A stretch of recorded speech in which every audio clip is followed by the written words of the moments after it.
नमस्कार दोस्तों। आप देख रहे हैं इंडियाज़ मोस्ट वाइल्ड स्टेट्स और आज डे 2 में हम पहुंचे हैं भारत के पूर्वोत्तर रत्न असम में। असम एक ऐसी धरती जो आपको अपनी हरियाली, संस्कृति और जीवन से बांध देती है। जहां एक सींग वाला गेंडा सिर्फ एक जानवर नहीं, बल्कि एक प्रतीक है ताकत, धैर्य और अस्तित्व का। जहां जंगल सिर्फ पेड़ों का समूह नहीं, बल्कि एक जीवित आत्मा है जो सदियों से यहाँ के लोगों और जीवों का घर रही है। चलिए शुरुआत करते हैं सबसे प्रसिद्ध नाम से, काजीरंगा नेशनल पार्क।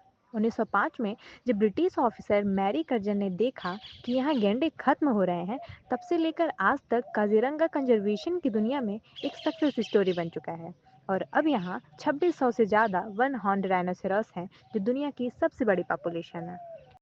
काजीरंगा के ग्रासलैंड्स, वेटलैंड्स और वुडलैंड्स एक साथ मिलकर ऐसा इकोसिस्टम बनाते हैं जिसमें एलिफेंट्स, वाइल्ड बफेलोज, टाइगर्स और बारहसिंगा बड़ी तादाद में पाए जाते हैं। और हाँ, ये भारत का ऐसा पार्क है जहाँ टाइगर डेंसिटी सबसे ज़्यादा है, इवन मोर दैन रणथंबोर और कॉर्बेट।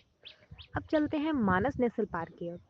यहाँ का जंगल आपको कुछ और ही एहसास देता है, शांत, मिस्टीरियस और अनटच्ड। यहाँ के रेयर एनिमल्स जैसे गोल्डन लंगूर, पिग्मी हॉग और क्लाउडेड लेपर्ड इसे दुनिया भर के रिसर्चर्स और कंजर्वेशनिस्ट के लिए बहुत खास बनाते हैं।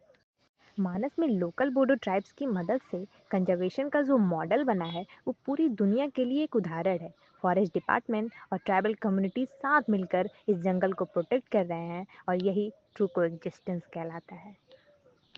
अब बारी है एक हिडन जेम की, डिब्रू सैखोवा नेशनल पार्क।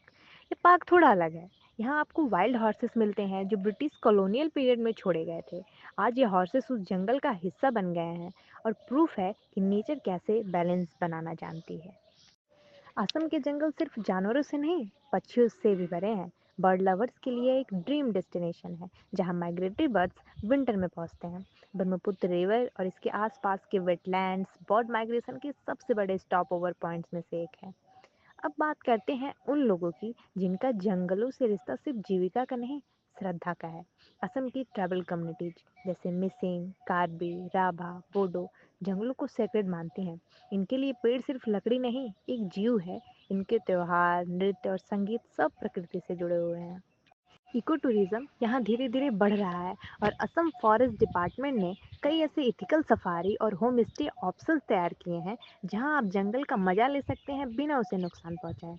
अगर आप सफ़र की योजना बना रहे हैं तो ध्यान रखिए, काजीरंगा नवंबर से अप्रैल के बीच सबसे अच्छा दिखता है। मानस और डिब्रू सैखोवा भी इसी मौसम में खुले रहते हैं। गुवाहाटी से आप आसानी से इन जगहों पर पहुंच सकते हैं, चाहे बस हो, प्राइवेट कार या बाइक ट्रिप। असम का वाइल्ड लाइफ आपको सिर्फ दिखाई नहीं देगा, वो आपके दिल में उतर जाएगा। हर सुबह की धुंध, हर शाम की रिवर क्रूज और हर रात की आवाज़ें आपको रिमाइंड करेंगी कि हम इंसान अकेले नहीं हैं इस धरती पर।